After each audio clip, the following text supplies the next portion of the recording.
તો મિત્રો હમણાં આવેલા ગૂગલ અપડેટના કારણે જે ડાયલ પેડ જે આપણું આવી રહ્યું છે એનું ફેરફાર થઈ ગયો છે.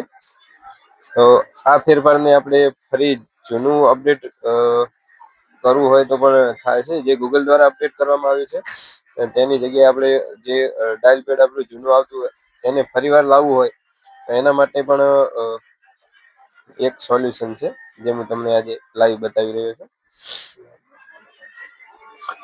એના માટે તમારે એફ ને લોંગ પ્રેસ કરવાની રહેશે.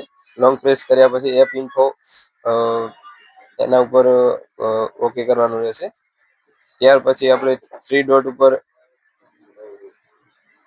ઉપર માર્ક કરવાનું રહેશે અને અનઇન્સ્ટોલ અપડેટ લખેલી જે